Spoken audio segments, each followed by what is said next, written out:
Listo, muy bien. Muchas gracias en todo caso. A ver, muy buenas tardes, jovencitos.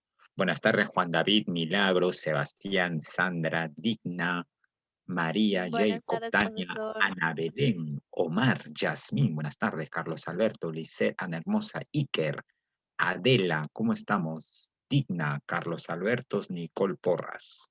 ¿Todo bien? Buenas tardes, Nicole. Listo. Muy bien. A ver, vamos iniciando. Mira, siempre cuando veamos los temas, hay que hacer un poco recordar o refrescar tu memoria respecto al tema anterior. Recuerda, el tema anterior, ¿qué tema estábamos viendo? Clase anterior, Historia Universal. A ver, hagamos un poco de retrospección. Buenas tardes, Yasmin, ¿cómo estás? La reforma protestante, profesor. La Reforma Protestante, que fue impulsada por qué sector social. ¿Qué sector se lleva a cabo la reforma en Alemania, en Austria, en lo que es Suiza e Inglaterra? ¿Quiénes eran? ¿Las monarquías, la burguesía o el pueblo? El ¿Quién lleva a cabo toda esta ¿El reforma? pueblo? ¿El pueblo? ¿Está seguro el La pueblo? burguesía. La burguesía, claro. La burguesía, que era una clase social emergente que buscaba aspirar a tomar el control del poder. Pero esto no iba a darse del todo si es que había un obstáculo, un impedimento, que era la Iglesia Católica. Por lo tanto, la reforma religiosa busca disminuir, busca menoscabar, busca, digamos, acabar con el poder económico y político de la Iglesia Católica para tomar el poder. Y ese poder total lo va a lograr con una de las más grandes revoluciones. Revolución que ha marcado el hito en nuestra historia y ha permitido la consolidación del sistema capitalista. Con esta revolución, la burguesía toma el poder, instaura el capitalismo como nuevo sistema económico y ese sistema económico hasta hoy sigue siendo vigente. Claro, en una manifestación que hoy le llaman el imperialismo. Porque hay que recordar que hoy vivimos en un sistema capitalista, pero un sistema capitalista establecido por el imperialismo, por los grandes intereses económicos de las transnacionales que buscan ejercer su control económico. Pero esta revolución es la revolución modelo, revolución burguesa. Obviamente, en esta revolución la burguesía utiliza al pueblo, porque una revolución no es pacífica, una revolución es armada, una revolución es un enfrentamiento, una revolución es derramamiento de sangre, víctimas, pérdidas humanas. Pregunta, ¿de qué gran revolución estoy hablando? Francesa, profesor. La Revolución Francesa. Claro, y ese es el tema que vamos importante, porque muchos elementos políticos, muy bien, milagritos, claro que sí, políticos, económicos, sociales, que hoy están vigentes en nuestro país y a nivel mundial, son herencia, son el legado, son lo que va a dejar la Revolución Francesa. Por eso es necesario entender esta revolución. Con esta revolución, el sistema capitalista, mi estimado, se consolida en el poder político, se consolida en el poder económico e inicia su despegue, e inicia su consolidación hasta el día de hoy. ¿Ya? Ello hay que tomarlo en cuenta. Entonces, empezamos, mi estimado. A ver, ¿te llega la imagen ahí? Sí, profesor. Sí, Sí, profesor. Habla. profesor. Muy bien, excelente, ¿ya? Entonces, empezamos la Revolución Francesa. Entonces, es la revolución modelo, revolución liberal burguesa, porque después en la historia van a haber otras revoluciones que no van a tener carácter burgués. Por ejemplo, en Rusia, 1917, otra gran revolución. Pero esta revolución no va a ser burguesa, va a tener otro carácter. ¿Cuál es el carácter que va a tener la revolución rusa en 1917? Ya veremos en su momento. Es una revolución socialista que discrepa con el capitalismo y trata de imponer un nuevo sistema, un nuevo sistema económico y político, que era el llamado socialismo. Bueno, eso lo veremos posteriormente, pero entender eso.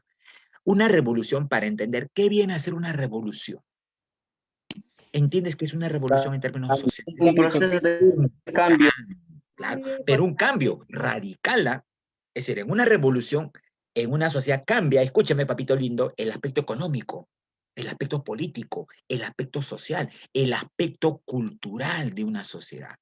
Ajá, muy bien, mi estimado Milagros, cambia todo, claro, todos los aspectos. Muy bien, Milagros, excelente. Es decir, en Francia, Se destruye un antiguo sistema, un antiguo régimen y se instaura otro. Ahora, recordar, profesor, ¿qué sistema económico y político tenía Francia antes de la Revolución? ¿Recuerda? Feudalismo. Las monarquías. Feudal, claro que sí, pero también estaban las monarquías absolutistas. El gobierno de los monarcas que creían que su poder provenía de Dios, que tenía un origen divino. Monarcas que explotaban al pueblo, monarcas que vivían en el lujo, en la plenitud, en la holgura económica, mientras el pueblo vivía en la miseria junto con la burguesía. Entonces la burguesía asusa, utiliza al pueblo a tomar las armas para llevar a cabo la revolución. Te cuento un detalle. Se cuenta que en Francia el pueblo era tan pobre y miserable que iba a los palacios, a los basureros de la nobleza francesa, donde la nobleza francesa tenía grandes lujos, grandes cenas, grandes comelonas, y recogía la basura para poder comer. Es por eso que el pueblo, cansado de la explotación, de la situación de atraso, de la situación de miseria, decide pues arriesgar todo y apoyar la burguesía por tomar el poder. ¿Ya? Ello hay que tomarlo en cuenta, mi estimado.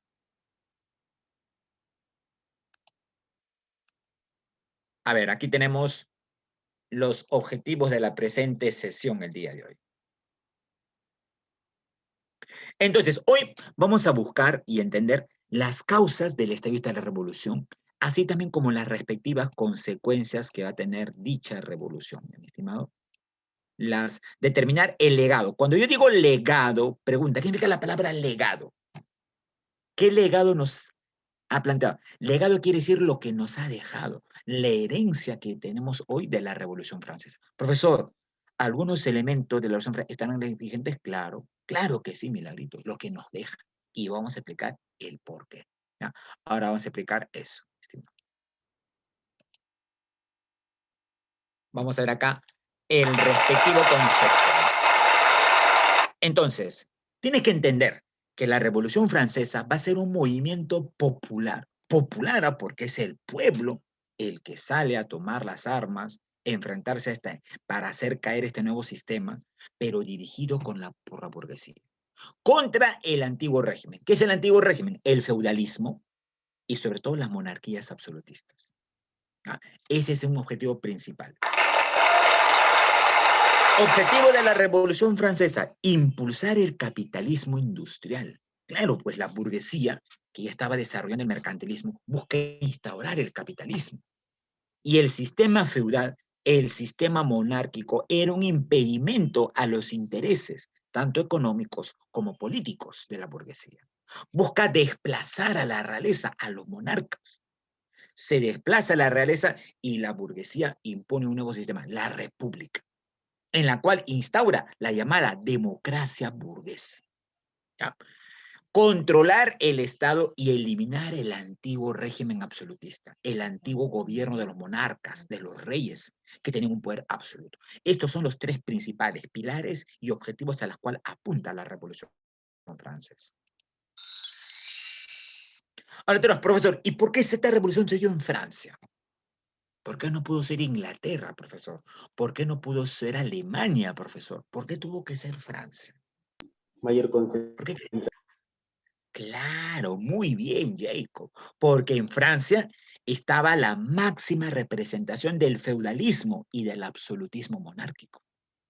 En Francia estaba el famoso rey Sol, el rey que comparaba su poder con el astro rey, que no tenía límites. Entonces, como en Francia estaba consolidada el sistema monárquico, estaba consolidado el sistema feudal, era ahí donde debe darse, pues, para acabar con este viejo sistema y la burguesía, empezar el despegue económico que aspiraba tomar el control tanto político como económico. ¿Sí? Hasta esta parte, mi estimado jovencito, ¿todo claro, todo ok? Con respecto a la definición, los objetivos de dicha revolución. Sí, profesor. Excelente, Sí, profesor. listo. Comunícame, porque a veces puedo entender otras cosas. Ajá, muy bien, Milagritos. Entonces, entendamos acá. Las respectivas causas. Primero vamos a ver pues las causas económicas. Siempre te he dicho y te lo vuelvo a repetir y te lo seguiré repitiendo.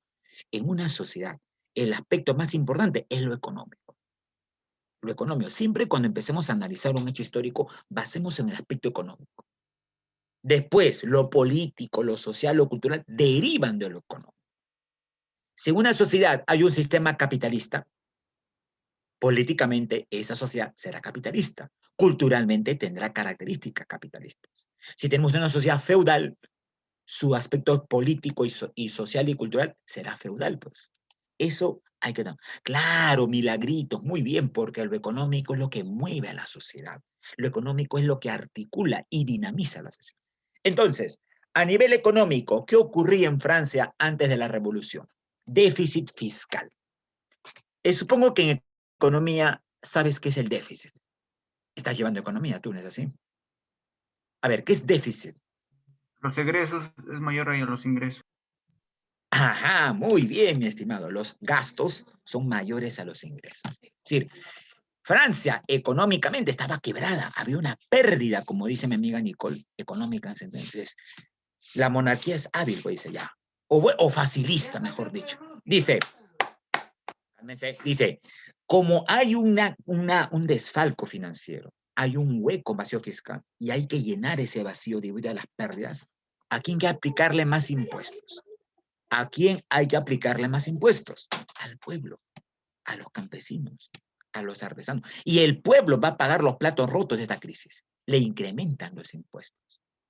Para remate, se va a dar un despilfarro de los ingresos. Significa la palabra despilfarrar. A ver, estamos en clase de RV, un poco para agenciar tu curso de RV. Despilfarrar, mi estimado. Háblame. Malgastar. Malgastar, votar. Pues claro, oye, acá la nobleza hacía unas fiestas inmensas donde derrochaba boato, lujo, excesos. ¿Con el dinero de quién? ¿De ellos? No, con el dinero del pueblo. Esto generó una deuda externa. Esto generó inflación. A ver, nuestro país ha pasado muchas inflaciones. En ello la inflación de García fue terrible. ¿Qué es una inflación? Aumento de ¿Cómo se registra? Aumento de los precios de los productos. precios. Aumento Ajá. del inicio de los precios. Exacto. En general, no se mete pena, aumento en general. Entonces, si aumentan los precios de los productos, ¿quiénes se ven perjudicados? El pueblo. Porque el pueblo no tenía ingresos, el pueblo no tenía recursos económicos, el pueblo debía pagar impuestos obligatoriamente a la monarquía y encima tenía pocos recursos para comprar productos que eran escasos. Desabastecimiento, no van a haber productos en los mercados. Y sobre todo, esto provoca el atraso capitalista. Veamos las consecuencias sociales, perdón, las causas sociales. Bueno, en lo social había una exclusión, pues. Las grandes monarquías, recuerda que la monarquía estaba aliada con la Iglesia Católica. ¿Quién coronaba a los monarcas o reyes en grandes ceremonias muy lujosas? El máximo representante de la Iglesia en la tierra. ¿Quién era? El Papa. El Papa, hija, el Papa. Entonces, la burguesía, el pueblo, mi estimado jovencito, estaba excluida socialmente. No participaba en el aspecto político, no participaba en el aspecto social. Había una marcada desigualdad social, pues. Primero estaban ahí las grandes monarquías, el rey, la corte y toda la nobleza, y luego los altos funcionarios de la iglesia, obispos, cardenales, arzobispos, y el sector oprimido, el pueblo, campesinos, artesanos y demás. Obviamente, esto tenía fuertes rezagos feudales. ¿Qué sin rezagos feudales? Restos del feudalismo. Va a haber una servidumbre rural. Los campesinos eran siervos de las grandes monarquías, de los grandes señores feudales. Y sobre todo cundía el desempleo masivo en lo que era la Francia de esa época. Es decir, la situación de Francia era desastrosa, pues. Es decir, esta situación era un caldo de cultivo. Tarde o temprano la revolución tenía que darse. Podía ser en esos años o podía ser en años posteriores. Tú sabes que cuando el pueblo está cansado de vivir una situación de miseria y de hambruna, es el pueblo el que lleva a cabo ello. Por eso, los hechos históricos, jovencitos, lo hacen las masas, lo hacen los pueblos, no lo hacen los personajes. Los personajes o los líderes lideran a las masas, pero son las masas las que cambian el rumbo de la historia. Y en Francia fueron las masas las que cambiaron este rumbo de la historia. de una Francia feudal, atrasada, monárquica, a una Francia republicana, burguesa, de corte capitalista. Las causas políticas.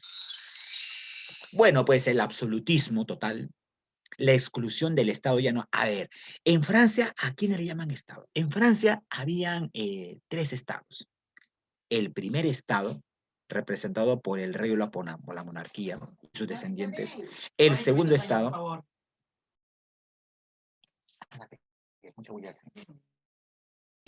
El segundo estado, establecido principalmente por lo que es las autoridades altamente eclesiásticas, arzobispos, obispos, cardenales, y el tercer estado que era el pueblo, o llamado también estado llano, porque estaba en la parte baja, digamos, por debajo de los demás estados.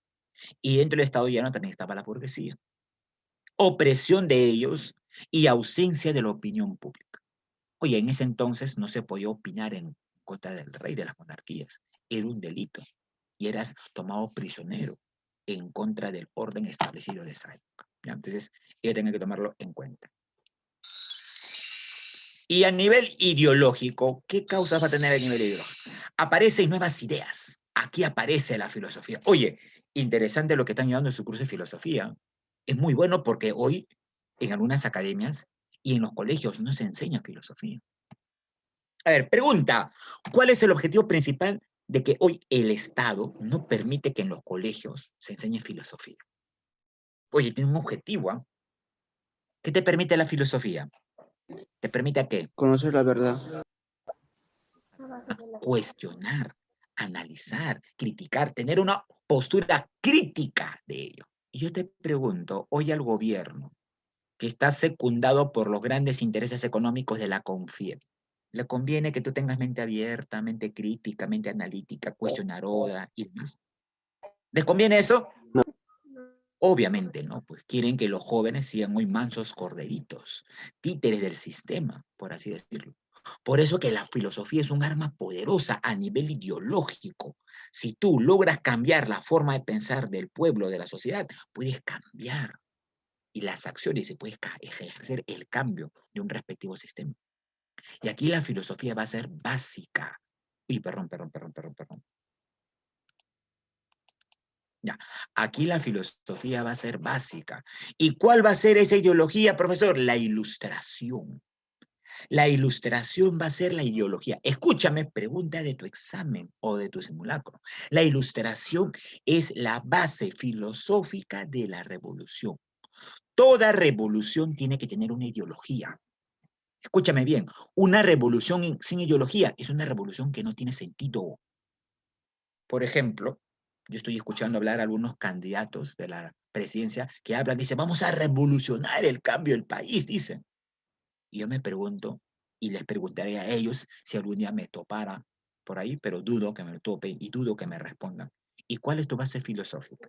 ¿Cuál es la ideología o cuál es el conjunto de sistemas, de programas, de ideas que tú tienes planteado de forma coherente para transformar este país? Y muchos, si tú revisas, hablan los candidatos, hablan, pero son palabras, son frases que no tienen sentido, que no tienen lógica, no hay una base filosófica. ¿Cierto? Todos los actuales partidos políticos que se te encuentran hoy, yo no los considero partidos políticos. Son agrupaciones así folclóricas que han surgido en un contexto de desesperación. ¿Por qué? Porque para que un partido político exista debe tener un programa. Y un programa, claro que sí, Milagritos, y un programa debe tener bases filosóficas. Por eso que los actuales candidatos son personas improvisadas. Pues. Hace poco le preguntaron a Forsyth, ¿qué opina del centralismo? Y él dijo, hay que eliminar el centralismo para que el Perú sea un país descentralizado y esa forma en Lima sea más centralizada. O sea, dijo eso. Oye, imagínate, pues, o sea, yo no estoy en contra de esta señora, pero pienso yo que el cargo de presidente, si es que lo llegara a tener, le va a quedar demasiado grande. Por eso todos los partidos políticos carecen de una base filosófica. Un partido político, escúchame bien, papito lindo, tiene que tener una base filosófica. Porque la base filosófica están planteados los programas de quieres seguir a un largo plazo. Por lo tanto, toda revolución debe tener una base filosófica. Si una revolución no tiene base filosófica, es ¿Cómo es que esa revolución que tiene no tiene camino, no tiene rumbo, no tiene horizonte, no tiene flujo? Y la ideología de la Revolución Francesa va a ser la Ilustración. Y ahora voy a pasar a explicar en qué consiste esta ilustración. ¿Ya? Por eso que la revolución estaba muy bien, plenamente armada, pues, plenamente estructurada y tuvo el éxito en Francia, en base a la burguesía que la lidera y el pueblo que la apoya. Listo, hasta aquí. Papito lindo, ¿alguna duda, pregunta, inquietud? ¿Todo claro? Sí, profesor.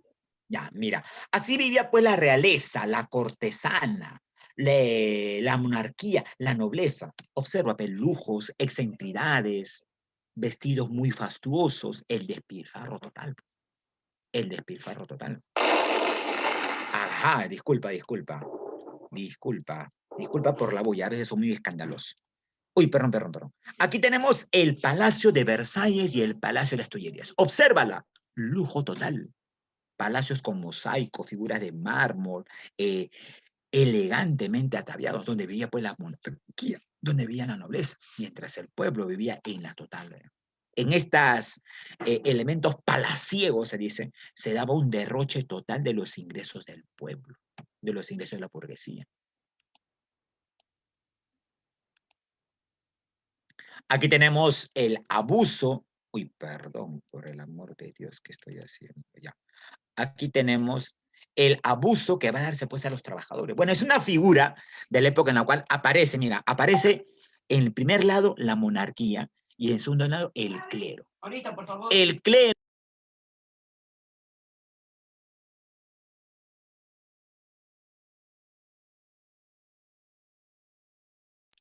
Ya.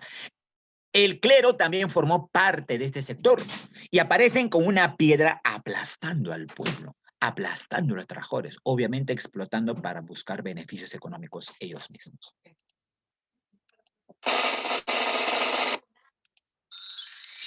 Mira, una imagen que retrata la situación de esa época. El anciano que ves ahí, esa persona, representa al pueblo, al estado llano. Campesinos, artesanos, comerciantes. Y ellos, encima de ellos, están cargando pues a la nobleza. ¿Qué quiere decir? Que los ingresos, los impuestos, el trabajo del pueblo sustentaba el poder de las monarquías absolutistas. El roche, el despilfarro, los lujos, las acciones excéntricas de esta monarquía. Entonces el pueblo se cansó de esto, pues, juntamente con la burguesía, y van a querer revertir esa situación. Es así, mi estimado jovencito, que las burguesías, los burgueses en algunos salones empiezan a debatir, empiezan a cuestionar. Y ellos van a tener que crear, hoy, aquí hay que darle el mérito a la burguesía, que se dio el tiempo de crear un sistema filosófico. Crear un sistema filosófico no es cuestión fácil, es cuestionar, es debatir, es plantear ideas que puedan tener un cierto sustento, que busque un fin. Obviamente, la ilustración como base filosófica va a servir a los intereses de la burguesía. Escúchame, papito lindo, toda postura filosófica tiene un fin. Por ejemplo, yo escuchaba tu clase anterior, la filosofía de Sócrates, de Platón, de la antigua Grecia, tuvo un fin, ¿ah? Fue el fin de justificar, fue el fin de justificar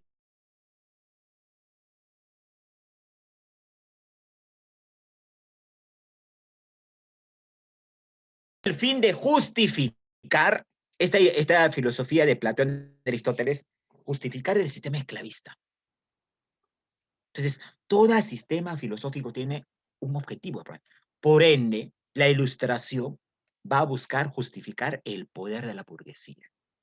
Y va a plantear un conjunto de ideas que le hace creer al pueblo que la burguesía y el sistema capitalista es el único sistema ávido, válido para los intereses de toda la comunidad. Cosa que obviamente tampoco del todo es cierto. Cosa que no es cierto, ¿ya? Esta parte hay que tomarla en cuenta. Por eso que acá pues la burguesía se reúne en grandes salones para hacer otros debates y sistematizar toda esta filosofía llamada la ilustración. ¿Ya? La ilustración francesa. Hasta aquí. ¿Alguna duda, pregunta, inquietud, jovencitos? Habla, ¿todo claro? Es ecuménica, profesor. Ajá, muy bien. Entonces la ilustración hace sin aportaciones del pueblo. ¿O sí? Claro. No. La ilustración fue creación intelectual toda la burguesía. Y lo plantearon al pueblo para que el pueblo creyera que era la única filosofía o el único sistema de ideas que en ese entonces era válido. Era aprobado. Obviamente la Ilustración va a oponerse a la monarquía. Un elemento que permitió que la Ilustración tuviera adeptos, tuviera aceptación del pueblo, era que la Ilustración cuestiona de manera radical a las monarquías absolutistas. ¿Ya? Ah, muy bien, Mariela Carrasco. El Estado llano se refiere al pueblo. ¿Ya? Cuando yo hablo del Estado llano, el Estado llano viene a ser el pueblo, campesinos, artesanos, agricultores, y dentro del Estado llano también estaba la burguesía. ¿Ya? Muy bien. A ver, seguimos entonces. Primer personaje de la Ilustración francesa, el señor Jean-Jacques Rousseau. Su obra principal, El contrato social, que tenemos que lo leas. En el contrato social, el señor Jean-Jacques Rousseau dice que el pueblo establece una especie de un contrato donde designa facultades a un sector determinado para que pueda gobernar en favor del pueblo. Él plantea, por ejemplo, la soberanía popular, que es un elemento que tú, supongo, en educación cívica lo has visto. Pregunta, ¿qué es la soberanía popular? Esto en cívica lo han visto con la profesora Patia.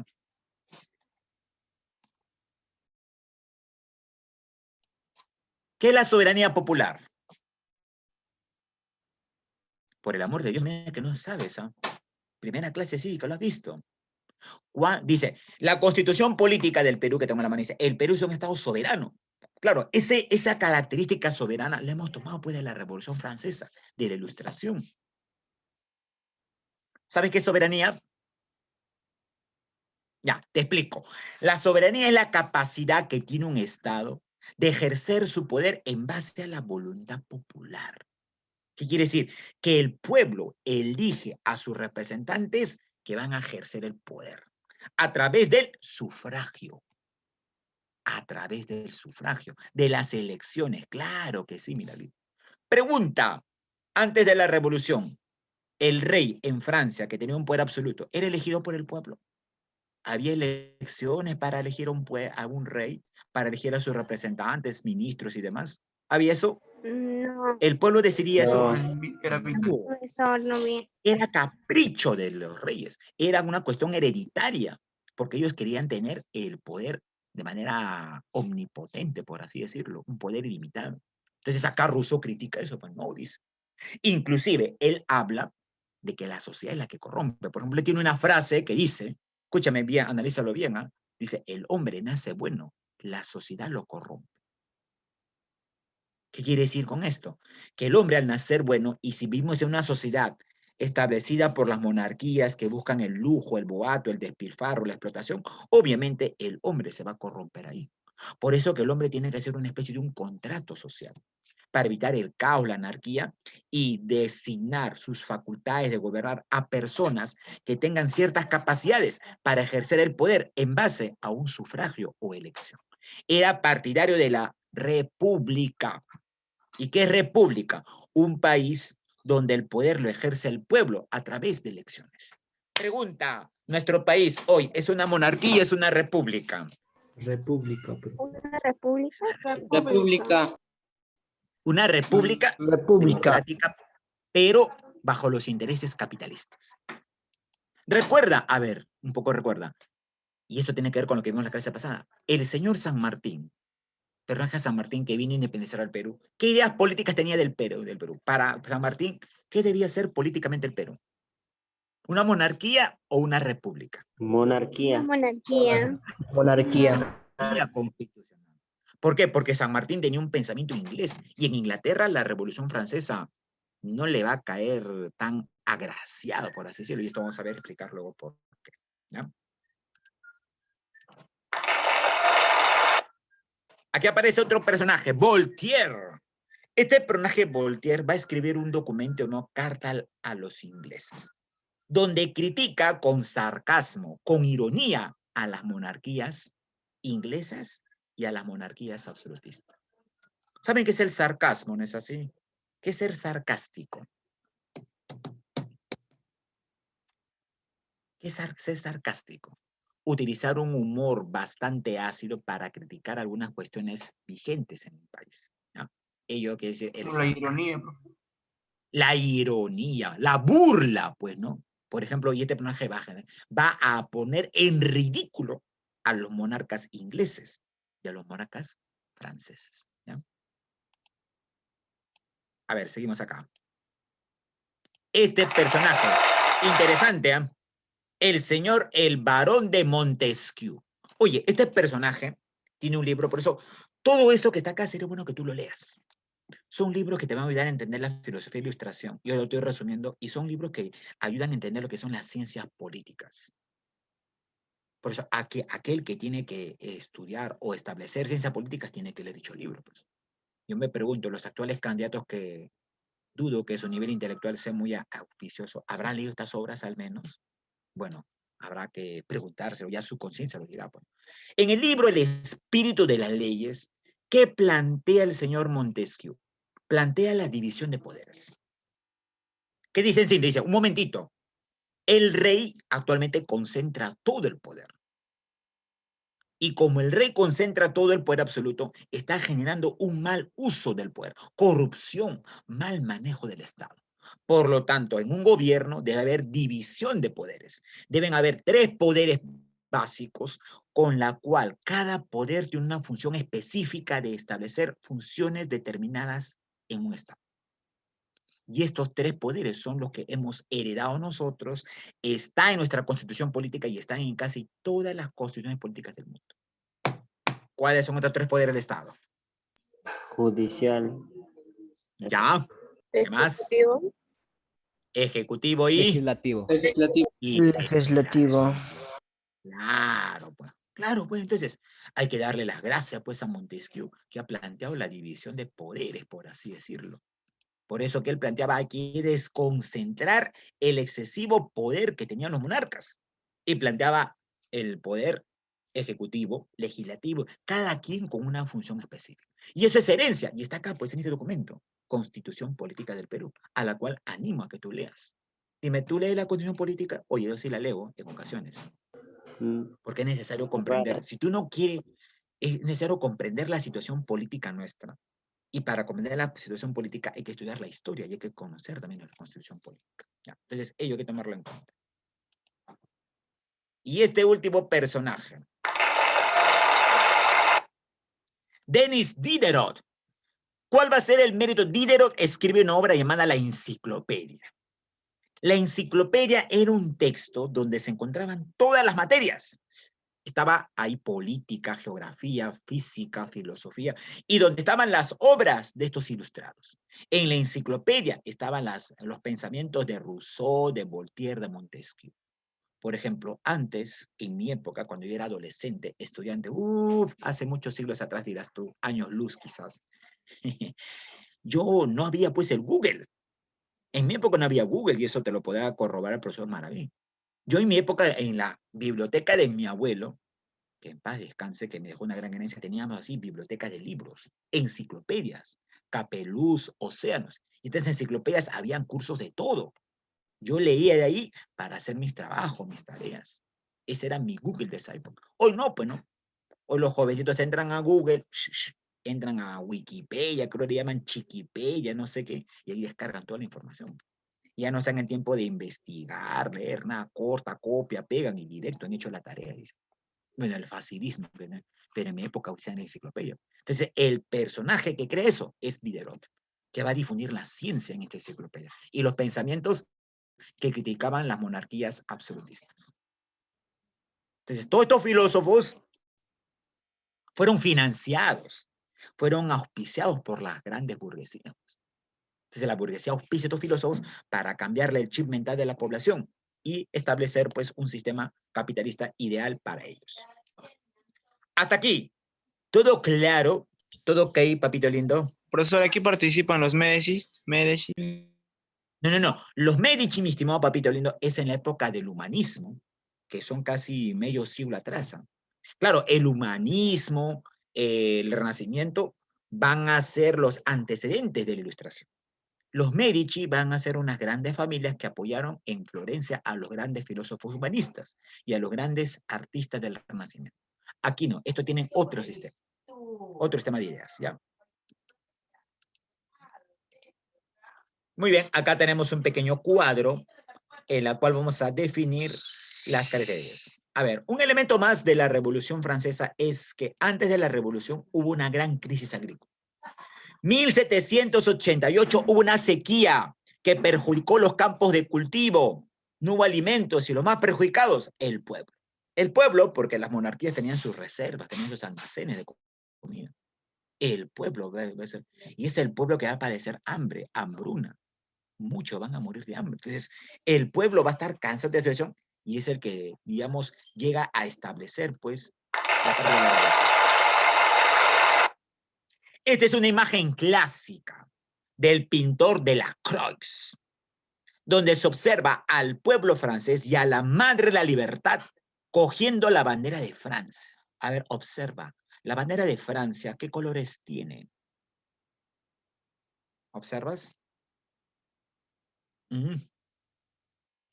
Por el amor de Dios, ¿qué colores tiene la bandera de Francia?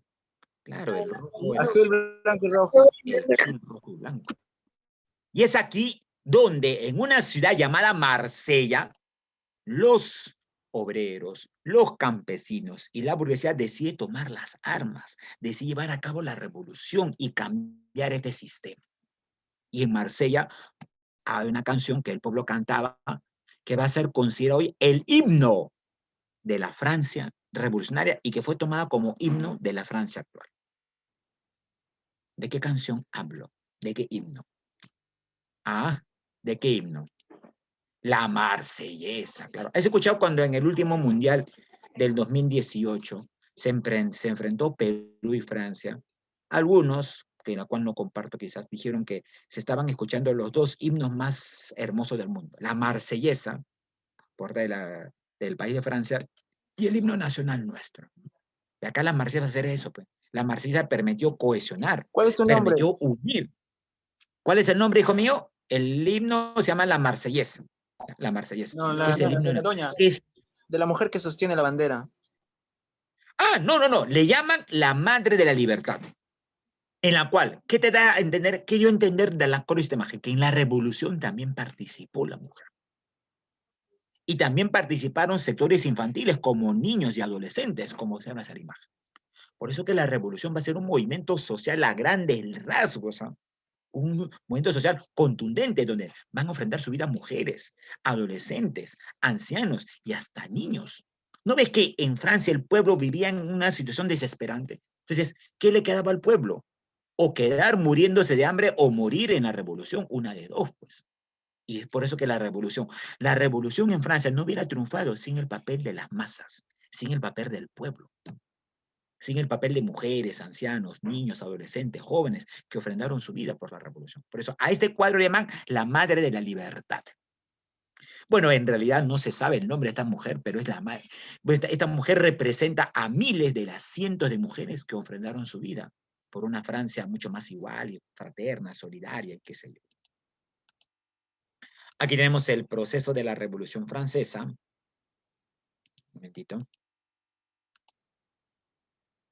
Mira, la Revolución Francesa, jovencito, va a tener 3 etapas. Vamos a ir a las 2 primeras etapas y en la siguiente hora vamos a ir a la tercera etapa con Napoleón. La primera etapa es la etapa monárquica, donde se van al Estado General, en la Asamblea Constituyente y demás. Luego viene la etapa republicana, la etapa de contradicciones, a cargo de la Convención y el director. Entonces, un pequeño resumen, un bosquejo, y voy a pasar en las siguientes PPTs a explicar cada una de ellas de forma un poco más detallada. ¿Es así? Etapa monárquica. Serán los estados generales. A ver, ¿qué son los estados generales? Cada cierto tiempo, el rey debía convocar a una asamblea, donde se unían los 3 estados generales. El primer estado, representado por la nobleza, el segundo estado por la Iglesia Católica y el tercer estado por el pueblo. Entonces, en estas asambleas generales se planteaban los problemas de ese entonces. 1788 se convoca a la Asamblea General. Y el pueblo plantea cambios. El pueblo padecía pobreza, miseria. El rey Luis XVI, que va a ser el último rey de esta etapa, convoca dicha asamblea. Se reúnen en mayo. El Estado llano rechaza la votación por estamento. A ver, oye, un caso sencillo. En estas asambleas, ¿sabe cómo se lleva a cabo la votación? Se va a la votación por estados, no por cabezas, no por personas.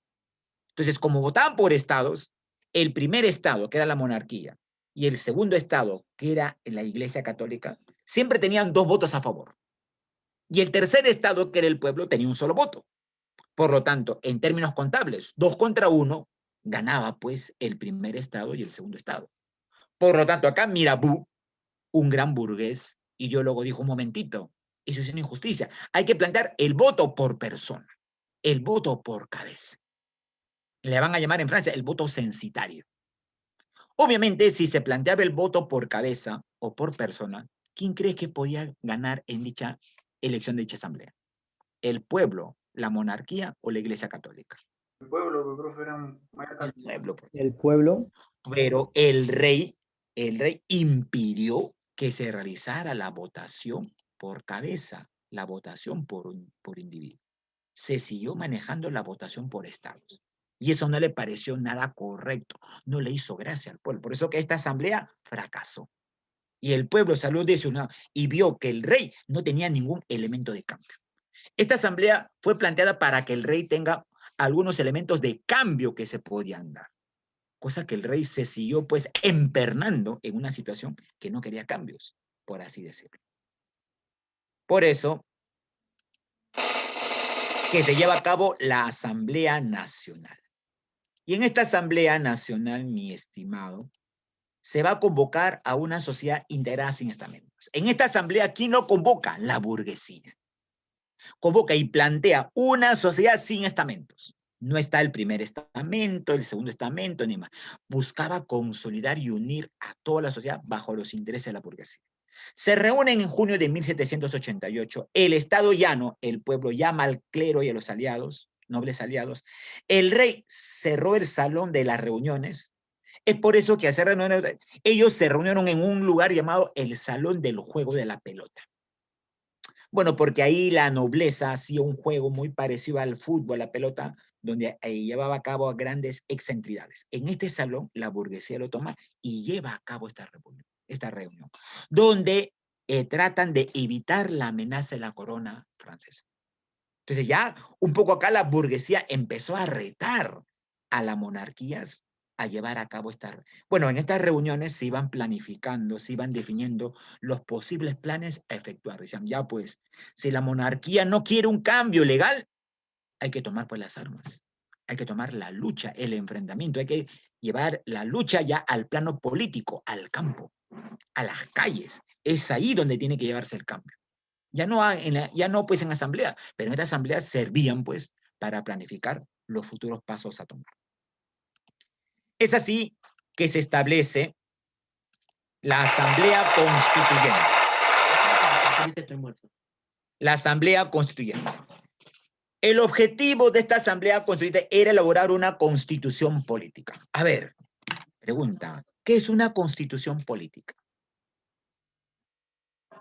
Que la tienen casi todos los países y la tenemos también nosotros. Es herencia de la Revolución Francesa. ¿Cuál es la importancia de una constitución política, jovencitos? Un estado regido por normas. Claro, por leyes. En nuestro país, ¿cuál es la ley principal? La ley de leyes, la ley máxima. Es esto, pues, la constitución política. De acá van a derivar las demás leyes. Entonces, en Francia, por primera vez se utiliza la palabra constitución política. Antes, no había, pues. Antes, Francia era gobernada por el capricho de la monarquía. Por eso que esta Asamblea tiene por objetivo llevar a cabo formación una constitución política. Se reúnen también los títulos, los nobles, y aquí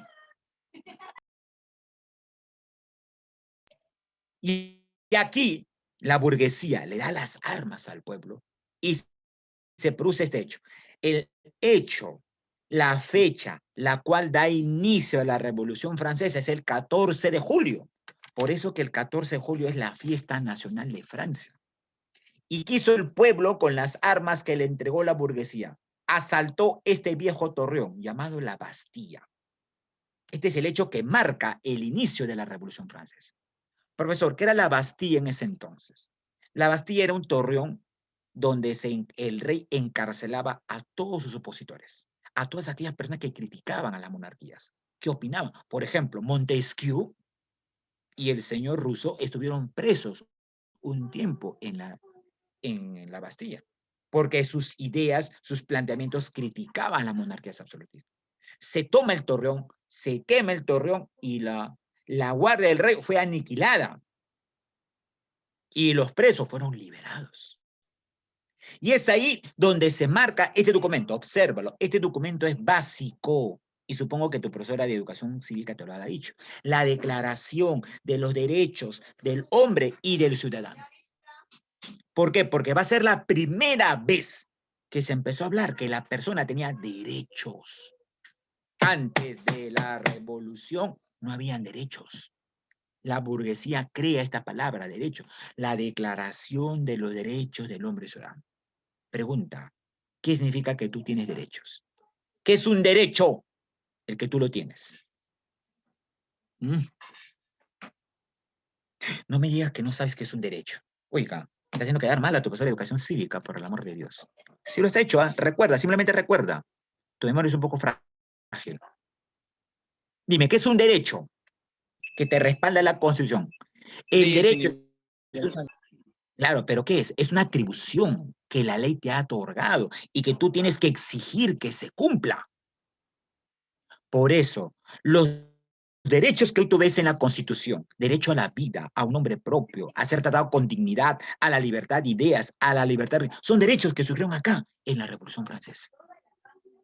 Y todos estos derechos han sido copiados luego por todas las culturas y por todos los estados y por todas las constituciones del mundo. Por eso que Francia es la cuna, el origen de los llamados derechos humanos.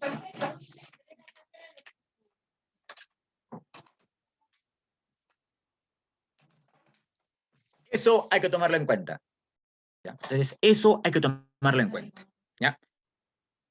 Y acá el pueblo y la burguesía anulan los bienes del clero. Recuerda, el clero es la iglesia católica. Sus bienes, sus tierras, sus haciendas, sus feudos fueron expropiados y pasaron a control de la burguesía.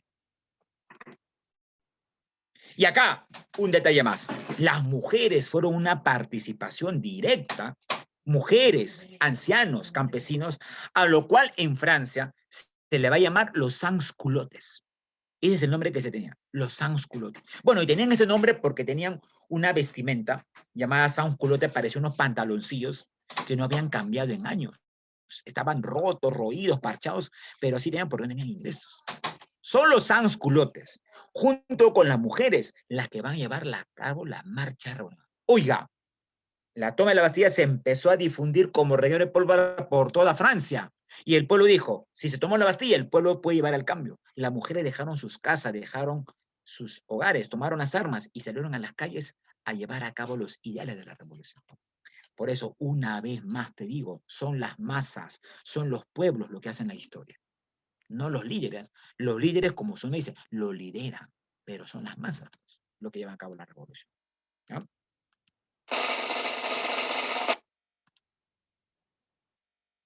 Empezó a surgir en Francia el gran miedo. En los meses posteriores a la toma de la Bastilla se produjeron asaltos, crímenes, caos. Oye, Francia se volvió un caos. Los campesinos tomaron. Y acá aparecen los sans-culottes, que tomaron mucha exageración. Los sans-culottes asesinaban, producían, digamos, el asalto de tiendas comerciales, porque era tanta el hambre, la pobreza que vivía el pueblo, que Francia, y especialmente París, se volvió un caos, una anarquía. Producto de que la revolución un poco que se estaba desmediendo, se estaba saliendo de su cauce natural, por así decirlo. Y esto perjudicó pues a los nobles. Los nobles temían que en cualquier momento sus palacios iban a ser confiscados, iban a ser tomados. Y por eso que la nobleza empezó a preocuparse al ver que la revolución iba difundiéndose por Francia como reguero de pólvora y el pueblo tomaba dichos ideales, por así decirlo. Es así. Uy, perdón. Es así que se procede a llevar a cabo, la Asamblea Legislativa. En esta Asamblea Legislativa se buscaba detener la amenaza externa. Oiga, el rey Luis XVI pidió apoyo a Austria. Mandó una carta al rey austriaco, que era familiar suyo, para que mande un ejército y acabar con la revolución. Y eso ya lo sabía la burguesía. La burguesía, un momentito, el rey está acorralado. Ya no tiene ejército. Ya sus milicias, inclusive se cuenta que el ejército del rey, que muchos de ellos eran familiares de campesinos y demás, se pasaron al lado de la burguesía. Claro, es algo así, por ejemplo, tú estás en el ejército del rey y de repente ves que en las calles sale a protestar tu hermano, tu primo, tu sobrino, tu padre por la revolución. Pregunta, tú como auxiliar, ¿lo vas a disparar? ¿Lo vas a matar siendo sangre de tu sangre? Obviamente No. no. Por eso es que el ejército inmediatamente del rey se pasó al bando de los revolucionarios. Y el rey ya no tenía ejército. Entonces, ¿qué hace el rey? Manda a llamar a otras monarquías para defender y acabar con la... Entonces la burguesía sabedora de esto dice, hay que buscar un plan para neutralizar y evitar que el rey tenga apoyo externo. Aparecen los clubes políticos, el rey llama a sus vecinos, principalmente a Austria, y luego Inglaterra, pero principalmente a Austria. Austria y Prusia invaden Francia, mira, Austria y Prusia. Prusia es lo que hoy es, a ver, en ese entonces era Prusia, actualmente Prusia, ¿qué país es? Alemania. Alemania, muy bien. Austria y Prusia dan ejército y mandan tropas a Francia para acabar con la revolución. Oye, la burguesía empieza a formar milicias. Profesor, ¿qué es una milicia? Es un ejército no profesional. Empieza a armar a campesinos, a mujeres, a adolescentes y niños, que van a tratar de detener a los austriacos y a los prusianos, que amenazaban la revolución. Yo te pregunto, ¿qué hubiera pasado si los prusianos y austriacos hubieran vencido a los franceses? ¿La revolución se hubiera dado? No. Obviamente que no. Pero acá los milicianos van a llevar a cabo eso. Llevan a cabo eso. Un momentito, a ver, voy a ver acá el chat. Claro, muy bien, Milagritos. Y se forman en Francia los famosos clubes políticos. A ver, acá voy a dar un tipito para explicar. Oiga, escúchame, ten en cuenta. La burguesía no era una clase política cohesionada. Es así como nuestros actuales partidos políticos. Pues. Nuestros actuales partidos políticos responden a los intereses de las grandes burguesías. ¿No? Porque me había enterado hace poco que le han bajado la llanta a Forsyth, que ya no va a formar parte de las elecciones. Y me pregunto, ¿quién no lo ha hecho? Recuerda que en la política también hay intereses económicos de por medio que se mueven. ¿O quién financia a Forsyth? ¿Quién financia a Acuña? ¿Quién financia a personas que también? ¿Son o no intereses económicos? Claro que sí. Entonces, ¿esto qué te demuestra? Que el día de hoy nuestros partidos políticos no son cohesionados.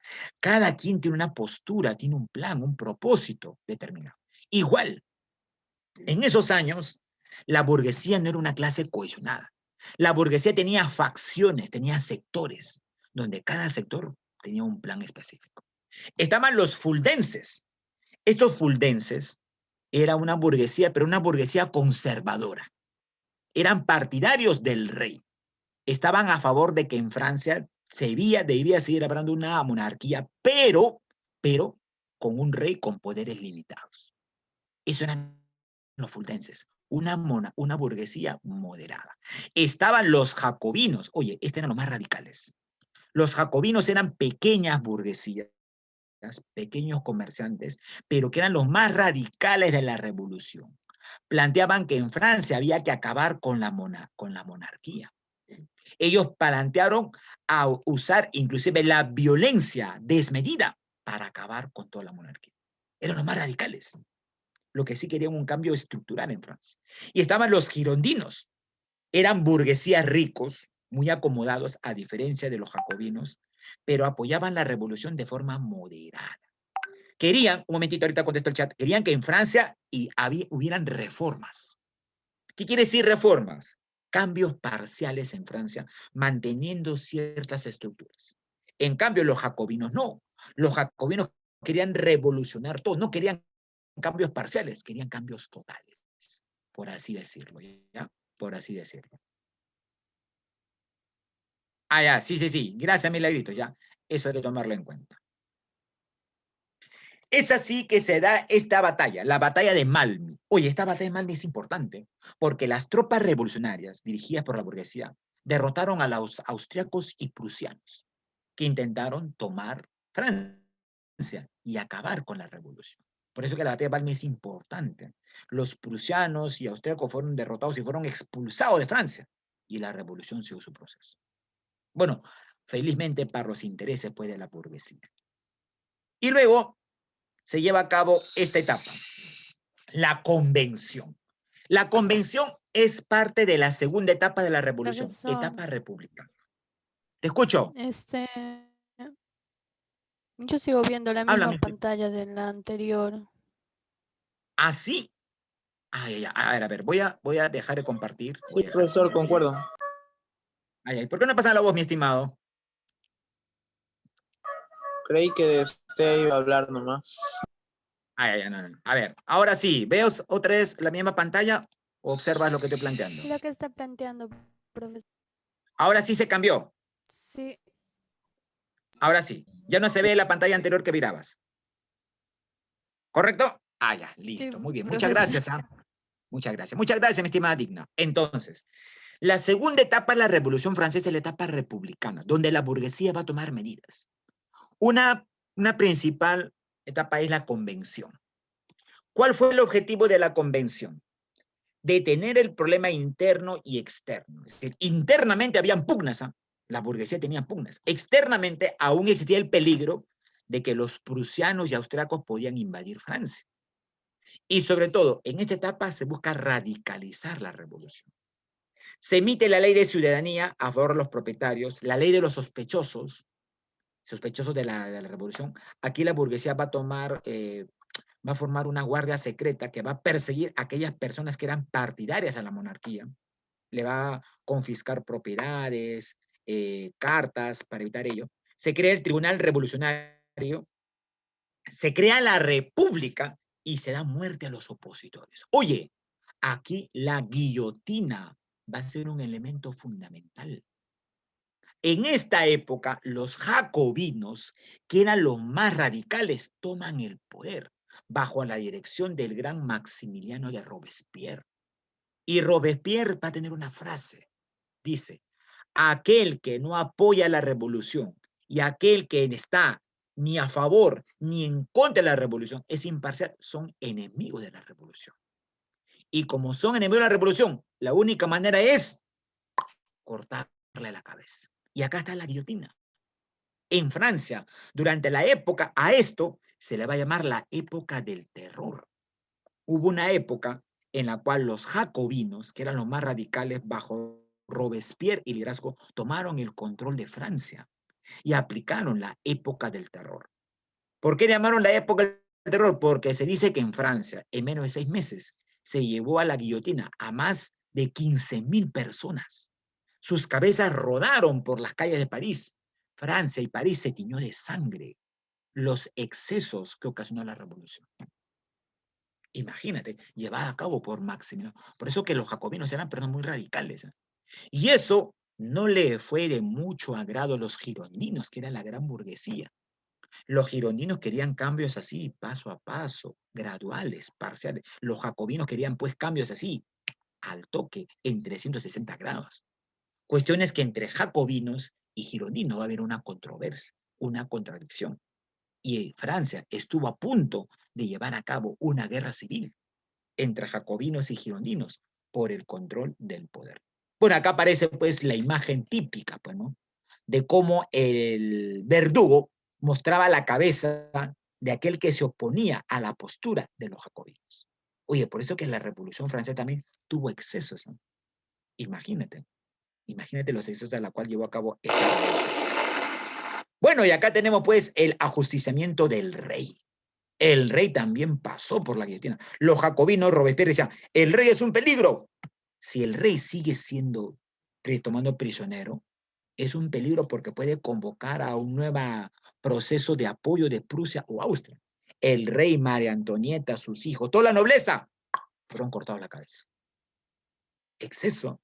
Entonces, Esto inclusive los gironinos se opusieron. Dijeron, no, el rey debe ser salvado. El rey aún hay que darle un plazo, debe rectificarse, asumir el poder, pero con ligeros cambios. Los jacobinos no, pues.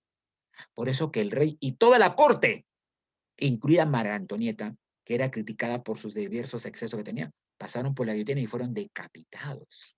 Imagínate, qué terrible. O sea, la situación que vivió Francia en esa época, la época del terror, fue una situación de bastante confrontación política.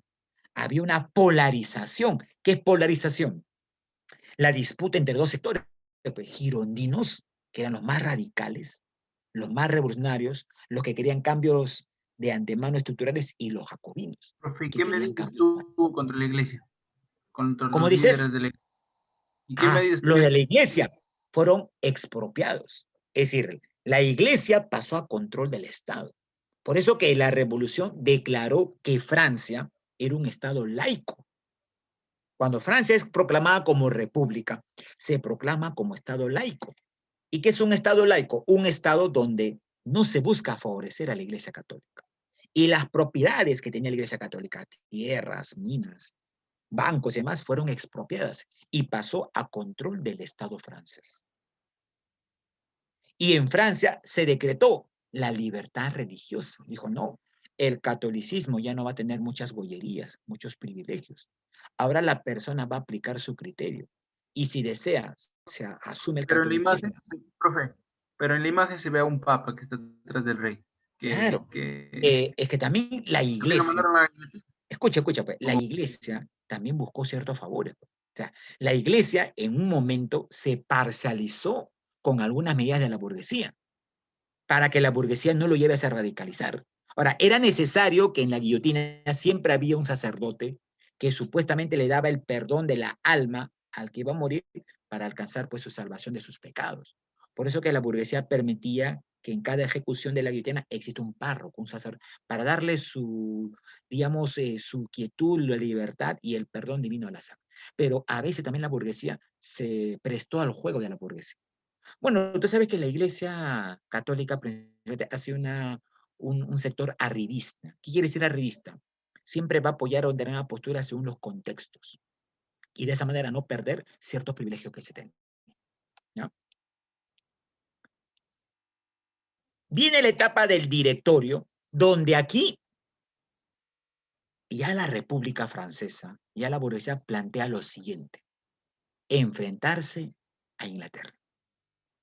La burguesía dice, hemos tomado el poder, hemos acabado con la monarquía, ahora es necesario crecer económicamente. Y para crecer económicamente tenemos que detener el avance de Inglaterra. Ajá, claro que sí, Jairo, muy bien tu comentario. Entonces, y para que Francia empiece a crecer económicamente, tiene que neutralizar el poder de Inglaterra. Por eso que el objetivo era acá, enfrentarse económicamente a Inglaterra. Y para ello, Francia debía desarrollar un sistema capitalista, un sistema industrial que va a empezar a hacer. Aquí, los jacobinos son sacados del poder. Maximiliano Robespierre también es llevado a la guillotina por los excesos que se cometen. Y los girondinos, que son un sector más moderado, toman el poder. Reprimen las conspiraciones, porque los jacobinos van a llevar a cabo muchas conspiraciones, y su líder, Graco Babeuf, va a plantear la igualdad social. Un poco para evitar la polarización en Francia entre jacobinos y girondinos, plantea la igualdad social. Cuestión que fue parcial, no fue total. Fue una medida que sirvió para calmar los ánimos en Francia, que estaban al borde de una guerra civil.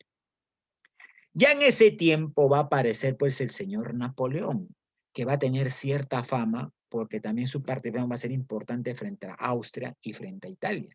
Y sobre todo Napoleón va a alcanzar mucha más prestigio cuando invade y conquista Egipto y le arrebata Egipto a los ingleses. Y a partir de ahí Egipto pasó a ser posesión de Francia. Y entonces, en esa contradicción que se venía dando en el directorio va a ser una etapa donde en la burguesía no supo detener el desborde social. Dice que Francia podía pasar una guerra civil entre girondinos y jacobinos, donde el pueblo no sabía a quién apoyar, y como el pueblo no tiene una conciencia social muy bien definida, podía provocar un caos. Es así que la gran burguesía, para evitar que Francia caiga en una guerra civil, decide llamar a Napoleón. Y Napoleón de Bonaparte va a llevar a cabo un golpe de Estado. ¿Qué quiere decir golpe de Estado? ¿Cómo entiendes tú un golpe de Estado? Tomar Tomar la el fuerza, poder, el control. político de un Tomar país. el poder por la fuerza. Toma el control del poder. Desconoce el directorio y toma el poder. Ese hecho, grábalo bien, apúntalo bien, subráyalo, se va a llamar 18 de Brumario. El 18 de Brumario es el hecho con la cual acaba la etapa republicana, acaba el directorio, acaba el poder de los girondinos y jacobinos y Napoleón toma el poder con sus tropas. ¿Por qué? Una cuestión fácil, pues. Si tú ves que un país está a punto de una crisis social aguda, está a punto de una guerra civil, se requiere un gobierno fuerte, autoritario. ¿Y quién puede ejercer un gobierno fuerte? ¿Un civil o un militar en esas circunstancias? Un caudillo. Militar, pues, Claro, pues, y eso fue el señor Napoleón Bonaparte. Por eso, escúchame, Napoleón Bonaparte va a ser un militar que estableció las directrices de las grandes burguesías. No vayas a creer que Napoleón Bonaparte tuvo decisiones propias. No, no, no, no. Napoleón Bonaparte era un títere de los grandes intereses de la gran burguesía que trataba de un poco encauzar, calmar los ánimos de la revolución y llevar a cabo el desarrollo capitalista de Francia. Pero Francia no iba a hacer esto si estaba agudizada, pues estaba polarizada. Por eso es necesario un gobierno fuerte, autoritario, militar. Y eso representa, pues, el señor Napoleón Bonaparte. A ver, consecuencias de la Revolución Francesa. O bueno, hasta esta parte. ¿Eh? Vamos a ver acá las principales. Las económicas. El capitalismo industrial se afianza. Se establece el capitalismo como nuevo sistema económico y la burguesía fue dado de baja. Los burgueses toman el control de las industrias, de los bancos y de todo el aparato económico que se tenía en Francia. Los campesinos se proletarizan. ¿Qué quiere decir? Se vuelven proletarios. Pregunta, ¿qué es un proletario? ¿A quién se Clase llama obrera, proletario? campesina. La clase obrera. Es decir, los campesinos dejaron de ser campesinos y pasaron a convertirse en obreros. ¿Por qué? Porque el campesino que vive en la urbe, en el campo, ya no era la agricultura necesaria. La burguesía va a implantar mucho en las industrias en Francia. Surgen muchas industrias. Entonces, en Francia, al surgir industrias, necesitan mano de obra, que son obreros. Entonces, como a la burguesía le va a prestar más interés a la industria que a la agricultura, los campesinos que están en los campos tienen que emigrar de los campos a las grandes ciudades. Se produce un crecimiento urbano La de centralización. París, la centralización. Y por eso que los campesinos dejaron de ser campesinos y pasaron a convertirse en clase obrera. Se anula el régimen feudal. A nivel político, todo el control de Estado pasó a tomar posesión la burguesía a través de una constitución política. Obviamente, constitución política que regía los destinos de la burguesía. Plantea una democracia, pero una democracia burguesa. Por ejemplo, hoy dicen que el Perú es un país democrático. Nuestra constitución política que está acá dice somos un país libre, independiente y democrático. Pero pregunta, ¿esa democracia será una democracia verdadera o será una democracia que favorece los intereses de las grandes burguesías que hoy ejercen el poder en el Perú? ¿Seremos un país democrático para todos, para los 33 millones de habitantes que somos el Perú? ¿Tú qué crees? Es una democracia burguesa, producto del sistema capitalista. Una democracia, obviamente, que favorece los intereses del sistema capitalista. Igual va a ocurrir en Francia, pues. Igual ocurrirá en Francia. Es decir, una ciudadanía restringida. Mira, en ese entonces se planteaba la ciudadanía, pero una ciudadanía restringida según una capacidad tributaria. Pagas más tributo, tienes más acceso a tomar el poder. Pagas menos tributos, no participas mucho en política.